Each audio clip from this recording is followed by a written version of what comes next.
Cette présentation va vous fournir des explications sur l'application de la certification par unité dans l'enseignement ordinaire de plein exercice et dans l'enseignement en alternance en article 49. La première partie de cette vidéo présente d'une manière générale l'organisation de la CPU. Une deuxième partie présente les parcours en CPU, les conditions d'admission et la sanction de chaque année d'études. Viennent ensuite l'approche pédagogique et les documents de la CPU. La vidéo se termine par la présentation de la C2D, l'année complémentaire après la 4e année en CPU, et la C3D, moment complémentaire pour parachever le parcours de qualification.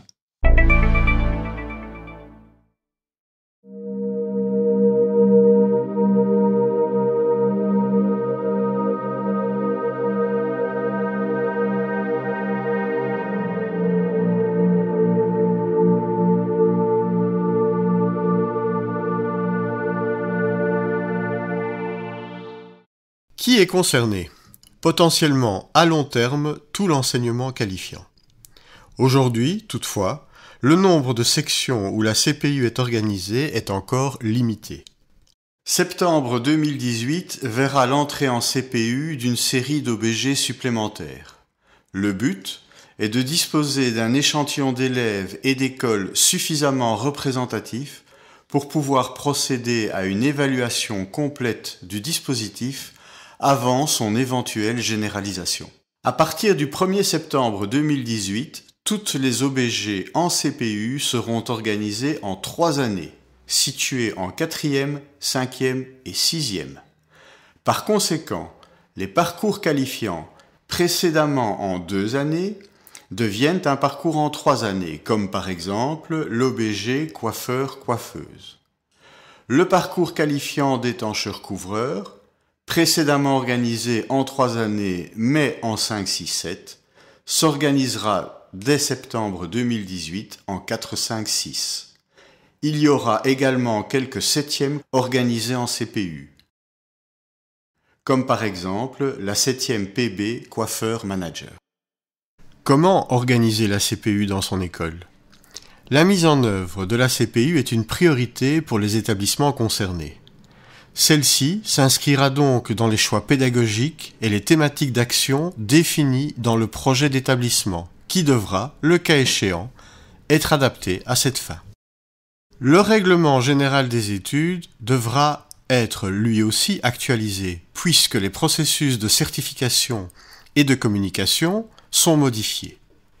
À ce propos, un exemple d'addendum CPU au RGE d'une école est disponible dans la note de la fédération. Le profil de certification définit pour chaque option un profil d'équipement. Cela ne signifie cependant pas que chaque école doit posséder la totalité de l'équipement prescrit en l'ayant démultiplié au prorata du nombre de ses élèves. Pour certaines UAA, on pourra par exemple exploiter le matériel des centres de technologie avancée, des centres de compétences ou des centres de référence. Il existe également la possibilité de solliciter le fonds d'équipement. La communication joue un rôle très important dans le système de la CPU. Si l'information à donner aux élèves et à leurs parents en début de première année CPU est primordiale, il convient de ne pas oublier d'autres acteurs. Professeurs, y compris ceux de la formation générale commune ou d'options qui ne sont pas encore en CPU, professeurs de 3e année, membres extérieurs du jury de qualification, tuteurs des élèves en stage ou en entreprise. Et les moyens complémentaires. Des moyens complémentaires sont alloués sous forme d'heures NTPP, 0,25 périodes par élève de 4e et de 5e et 0,45 périodes par élève de 6e, sur base du nombre total des élèves de l'année ou des années de l'OBG concerné. Les mêmes moyens sont prévus pour les élèves qui fréquenteront une 7e organisée en CPU. Cette disposition vaut également pour les formations en article 49. Ces heures sont consacrées à la remédiation et au programme d'apprentissage complémentaire pour les élèves en C3D. Et du côté des élèves, Quelles sont les conditions d'admission pour les sections organisées en CPU? Les conditions d'admission en 4e année CPU sont les mêmes que celles des sections qui ne sont pas organisées en CPU. À partir de septembre 2019, une 5e année CPU sera accessible aux seuls élèves qui auront réussi la 4e année de la même OBG. Toutefois, les élèves issus d'une 4e année réussie et ceux issus d'une 5e, 6e ou 7e pourront demander leur admission dans cette 5e année. Le conseil d'admission se prononcera sur la base d'une analyse au cas par cas. Si l'avis est favorable, l'élève parcourra donc l'OBG en 2 années scolaires. La première année du parcours intégrera les UAA de 4e et de 5e année. Une dérogation sera possible pour la formation commune selon le parcours et les acquis de l'élève. La 6e année ne sera accessible qu'aux élèves qui ont suivi la 5e année de la même OBG, sauf correspondance éventuelle. Actuellement, la 6P mécanicien d'entretien automobile est accessible à tout élève ayant suivi la 5TQ mécanicien polyvalent automobile. Les conditions d'admission habituelles restent applicables pour l'accès aux 7e années organisées dans le régime de la CPU. À la fin de la 4e année en CPU, le conseil de classe dispose de 4 attestations. L'AOA. L'élève réussit sans restriction et peut donc accéder automatiquement à la 5e CPU de cette OBG, ou à toute autre 5e année qualifiante qui n'est pas organisée dans le régime CPU. Le CE2D est délivré à ses élèves. L'élève réussit avec restriction. Il peut donc accéder à au moins une 5e année qualifiante dans une autre OBG que celle qu'il a suivie en 4e année, et se voit délivrer le CE2D. L'AREO, l'attestation de réorientation, qui est une nouvelle attestation uniquement employée en 4e CPU. Cette attestation est délivrée à l'élève qui est mal orienté et qui manque soit d'aptitude, soit de motivation pour exercer le métier visé. Il recommence alors une 4e année, mais dans une autre OBG. L'élève n'obtient pas le CE2D et double dans une autre 4e. La C2D, l'attestation vers une C2D. Il s'agit également d'une nouvelle attestation uniquement employée en 4e CPU. Cette attestation est délivrée à l'élève qui est bien orienté et dont l'échec en fin de 4e est dû à d'autres causes. L'élève intègre alors une C2D. Concrètement, l'élève double dans la même 4e année. Avant le 15 janvier de la C2D, le conseil de classe soit autorise l'élève à poursuivre sa C2D. Dans ce cas, au terme de l'année scolaire, l'élève recevra une attestation A, soit délivre immédiatement l'attestation de réorientation et accompagne l'élève dans son nouveau choix d'orientation.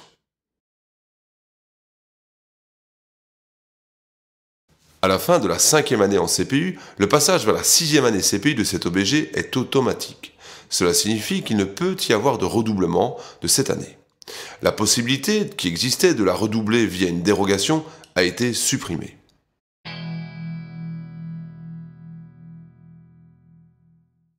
À la fin de la 6e année en CPU, les possibilités restent inchangées. Octroi du CQ et ou du CE6P, CESS ou orientation vers la C3D. À la fin de la 7e année complémentaire en CPU, les possibilités restent inchangées. Octroi du CQ ou d'une attestation complémentaire de compétences et ou CESS ou orientation vers la C3D. Pour toutes les décisions prises par le conseil de classe et le jury de qualification, les procédures de conciliation interne et de recours externe restent d'application.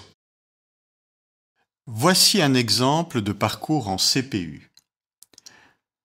Le passage en 3 années des formations en CPU ne change rien à l'organisation de la formation générale commune. En effet, que l'OBG soit organisée en CPU ou pas, les cours de formation générale commune sont structurés dorénavant en UA. L'élève reçoit en début de 4e année un dossier d'apprentissage. Les détails de ce dossier seront communiqués ultérieurement dans notre présentation. En 4e, la date limite de changement d'orientation pour les élèves est fixée au 15 janvier. Conformément au profil de certification, les différentes UA sont abordées au travers de différents cours de l'OBG en vue d'être validées à un moment qui aura été déterminé auparavant dans le respect du schéma de passation des épreuves de qualification. La durée des UA de 4e année a tenu compte de l'âge des élèves et des grilles horaires de 4e année.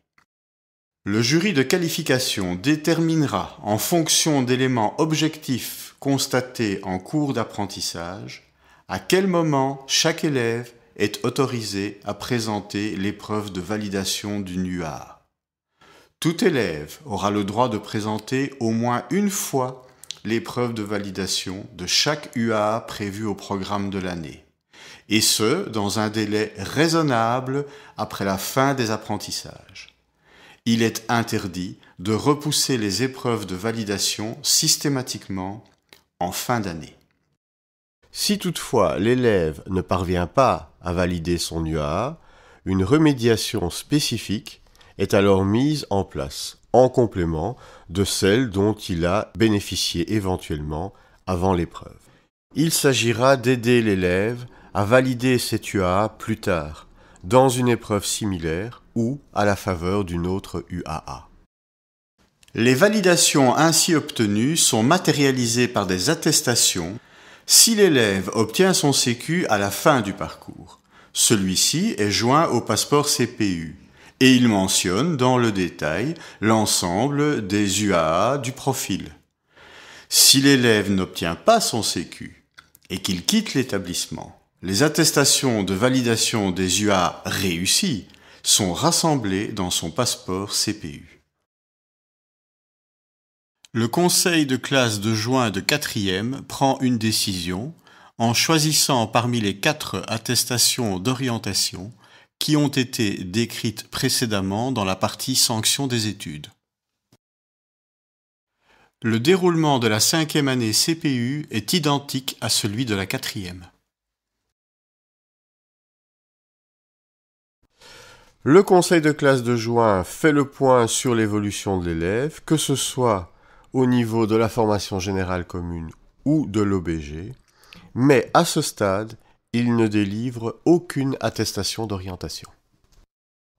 Il rédige un rapport de compétences qui, au regard des UA déjà abordés, fait le point concernant ce qui a déjà été acquis par l'élève. L'élève rejoint alors automatiquement la 3e année du parcours. Dans certains cas, qui ont été expliqués dans la partie conditions d'admission, l'élève parcourt l'OBG en 2 années scolaires et non 3. La première intègre les UAA de 4e et de 5e, et l'élève pourra alors poursuivre ensuite en 6e. Une dérogation est possible pour la formation commune suivant le parcours de l'élève. Le déroulement de la 6e année est identique à celui de la 5e. Par contre, en fin d'année, les 2 instances, conseil de classe et jury de qualification, se réunissent chacune de son côté, délibèrent et prennent une décision certificative. D'abord, le jury de qualification octroie le certificat de qualification si l'élève a validé l'intégralité des UA. Ensuite, le conseil de classe octroie ou non le CE6P ou le CESS pour couronner le parcours de l'élève tant en ce qui concerne la formation générale commune que l'OBG. Si l'élève n'obtient pas une de ces certifications ou les 2, le conseil de classe rédige alors un programme d'apprentissage complémentaire en termes d'UAA et l'oriente vers l'année complémentaire au 3e degré, appelée C3D. Ces certifications sont intégrées elles aussi au passeport CPU, ainsi que tout document valorisant des apprentissages complémentaires. Pour les élèves en alternance, on peut y ajouter le plan de formation du contrat d'alternance. Les profils de certification prévoient pour l'enseignement de plein exercice un nombre minimum et un nombre maximum de semaines de stage sur 3 années.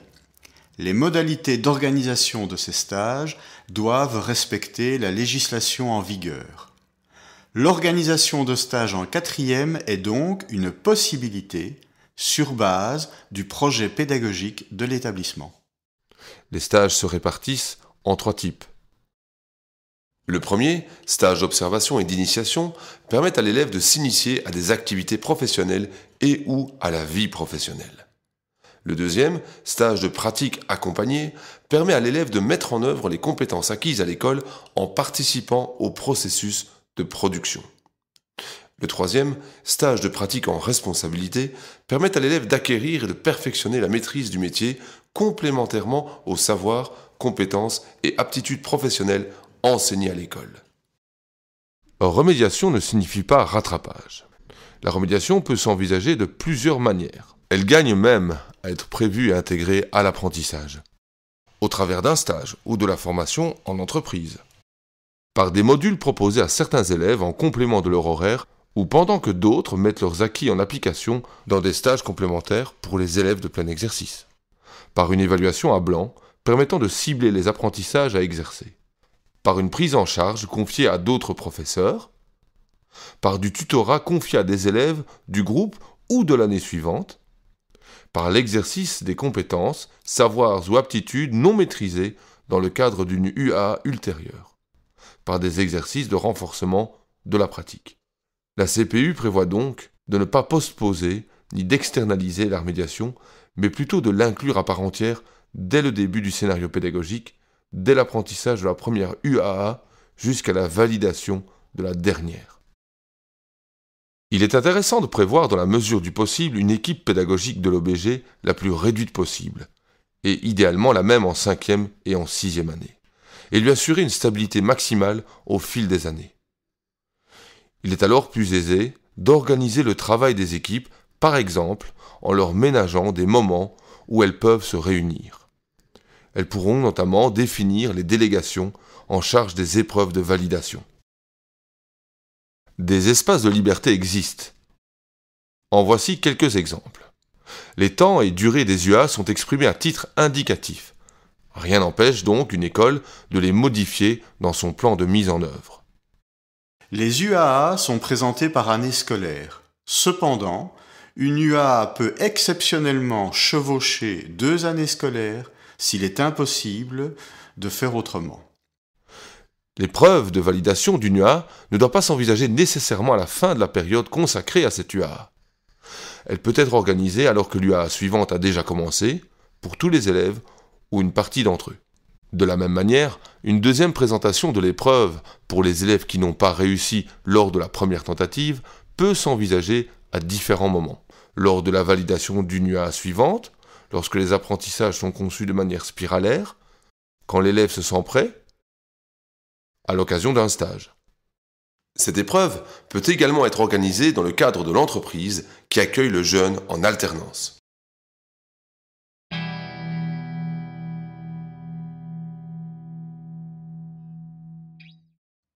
Les UA sont calibrés de telle manière que leur addition par année scolaire soit comprise entre 25 et 27 semaines, laissant ainsi de 3 à 5 semaines pour les semaines projets des établissements. Que sont les semaines projets ?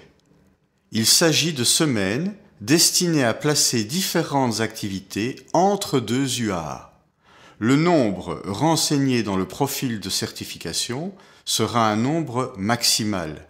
Il ne sera pas obligatoire d'utiliser toutes les semaines projets. Elles pourront être consacrées à prolonger une UA en cas de difficultés rencontrées par les élèves, organiser des activités spécifiques, un défilé, une exposition, la participation à un concours, organiser des activités d'évaluation et ou de remédiation, organiser des stages de découverte ou de pratique, participer à des épreuves sectorielles, organiser des activités d'orientation ou de réorientation, organiser des échanges Erasmus+ à l'étranger, mettre en place des apprentissages qui entretiennent les acquis antérieurs et ou qui anticipent l'UAA suivante.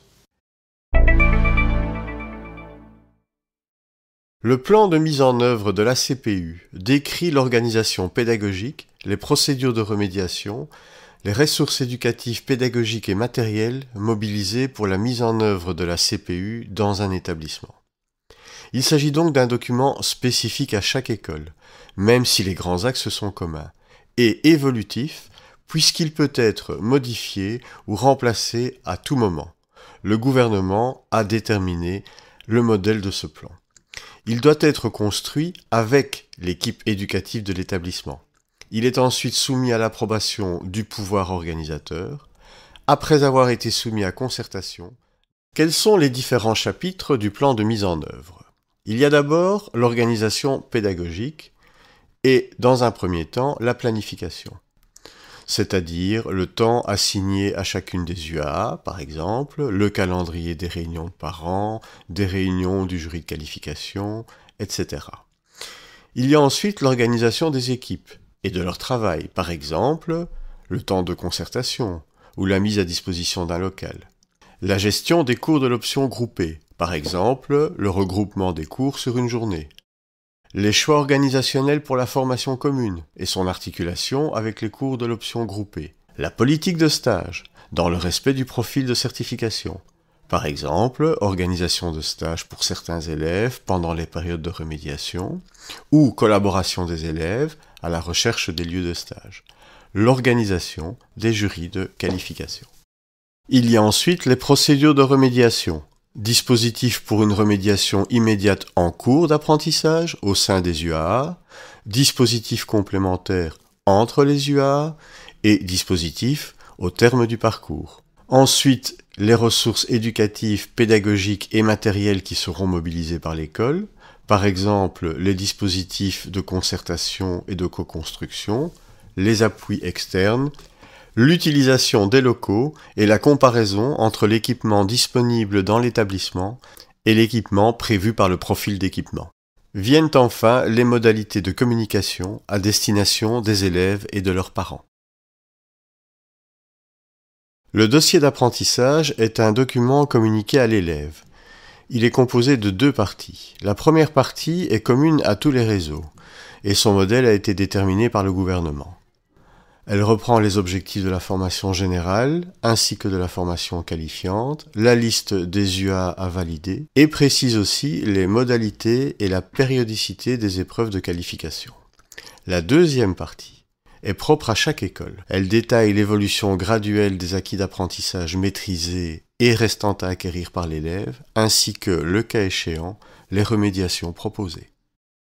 Le rapport de compétences est un document établi par le conseil de classe à la fin de chaque année et qui dresse le bilan des compétences acquises et des compétences restantes à acquérir. Il formule aussi des suggestions utiles pour une poursuite optimale de la scolarité.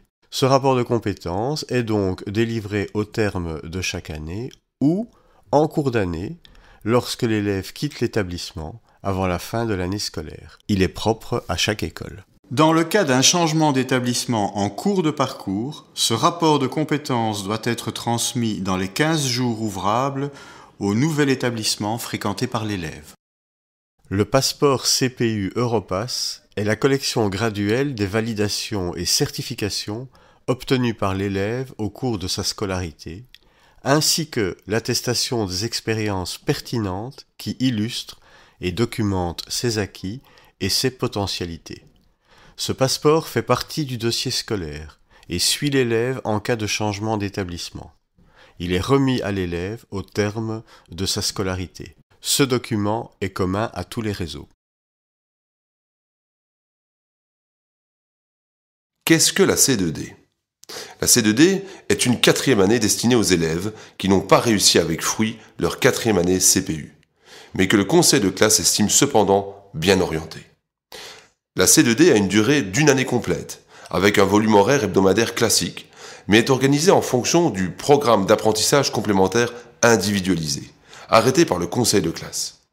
Elle ne pourra être recommencée. Cette C2D est assimilée à une 4e année et les élèves y proméritent des subventions comme dans toute autre 4e année.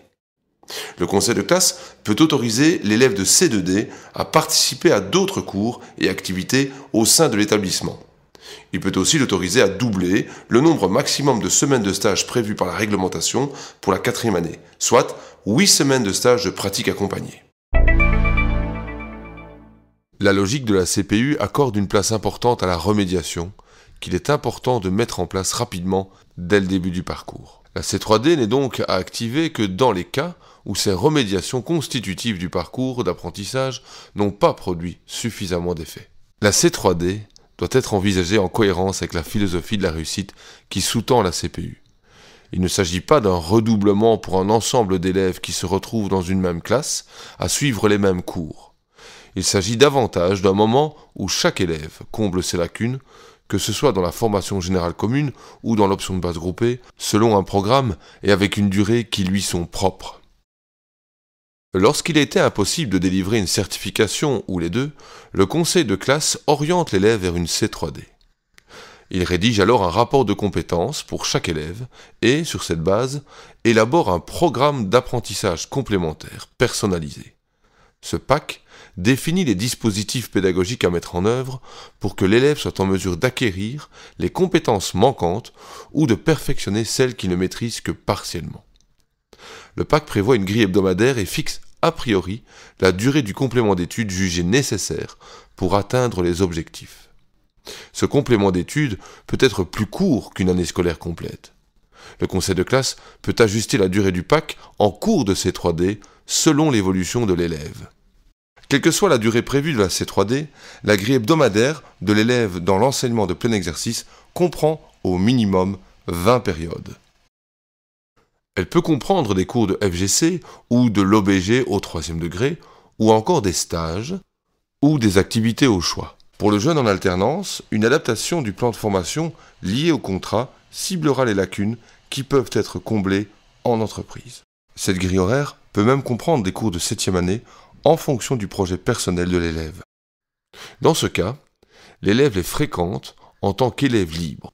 Toutefois, dès lors qu'il aura obtenu là où les certifications manquantes au terme de sa C3D, l'élève pourra devenir un élève régulier de cette 7e et se voir octroyer la certification en fin d'année. En d'autres termes, il n'existe ni grille type ni cours obligatoire pour la définition des grilles hebdomadaires. La C3D est un moment d'études complémentaires adapté aux besoins et aux ressources de chaque élève. Il ne s'agit pas à proprement parler d'une classe rassemblant tous les élèves qui n'ont pas encore reçu toutes les certifications. Étant donné ce caractère foncièrement personnalisé, il semble pertinent de confier la gestion de la trajectoire de l'élève à une personne de référence choisie dans l'équipe pédagogique. Le rôle de ce référent serait de centraliser les informations, d'assurer le lien entre tous les acteurs et de coacher, voire motiver l'élève à parachever sa scolarité. L'équipe pédagogique des élèves en C3D est naturellement pour une majorité constituée d'enseignants qui sont en charge de cours au 3e degré et qui ont déjà enseigné à ces élèves durant leur parcours qualifiant. L'accompagnateur du CFA qui suit le jeune en entreprise en fait naturellement partie. Selon les moyens et les besoins rencontrés, chaque école pourra étoffer cette équipe avec d'autres enseignants de l'OBG et ou de la FGC. Selon le moment de l'année, ceux-ci pourraient accompagner les élèves en C3D ou assurer la remédiation au bénéfice d'autres élèves. Il pourrait même assurer le rôle de référent C3D. La C3D concerne des élèves qui peuvent faire valoir des acquis reconnus précédemment et qui peuvent être valorisés. Chacun d'entre eux peut donc être envisagé aussi comme une ressource et jouer un rôle positif vis-à-vis de ses pairs, que ce soit à l'intérieur de l'école ou sur un lieu de stage. La logique de la C3D entend épouser dans la mesure du possible les spécificités de chaque élève. Elle laisse donc une grande marge de manœuvre organisationnelle aux écoles. L'élève peut donc être évalué et certifié à tout moment de l'année.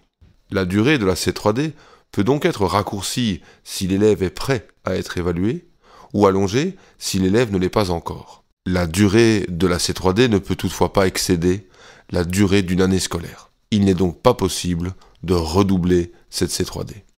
Dans la mesure où la C3D ne s'organise pas à la manière d'une autre année d'études, conventionnelle, et comme son programme est taillé différemment pour chaque élève, il est important d'en communiquer les modalités d'organisation, notamment au travers du règlement général des études et d'un document d'intention pédagogique. Pour les questions administratives relatives aux conditions d'admission, aux moyens complémentaires, à l'encodage dans Proeco, au contrôle de la régularité, aux documents administratifs et aux différents comptages, nous vous renvoyons à la note C3D disponible dans les publications sur le site de la FESSEC. Que se passe-t-il quand un élève ne réussit pas sa C3D ? L'école devra alors lui fournir un rapport de compétences. Cet élève pourra essayer d'obtenir son CQ via un opérateur de formation et son CESS ou son CE6P via le jury central ou l'enseignement de promotion sociale. Toutes les écoles doivent-elles organiser une C3D ? L'école qui oriente au moins un élève en C3D est tenue de l'organiser. Cependant, elle peut conclure une convention avec une autre école, pour autant que celle-ci soit facilement accessible. Quel est le rôle et la composition d'un jury de qualification dans une C3D ? Le jury de qualification en C3D a le même rôle que lors d'une 6e. Mais il peut toutefois certifier l'élève à tout moment de l'année scolaire. Quant à sa composition, il ne doit pas nécessairement être constitué des mêmes personnes que celles qui ont été en charge de l'élève précédemment. Existe-t-il un recours pendant la C3D ou à l'issue de celle-ci en cas de non-certification ? Si un élève n'a pas obtenu sa certification au terme prévu par son PAC, par exemple fin décembre, le conseil de classe prolonge le délai octroyé, au maximum jusqu'au terme de l'année scolaire. Cette décision de prolongation du terme de la C3D peut faire l'objet d'une procédure de conciliation interne, mais pas d'un recours externe. En fin d'année scolaire, la décision d'un conseil de classe ou d'un jury de qualification de ne pas délivrer une certification peut faire l'objet d'une procédure de conciliation interne et ensuite, pour le CE6P ou le CESS, d'un recours externe.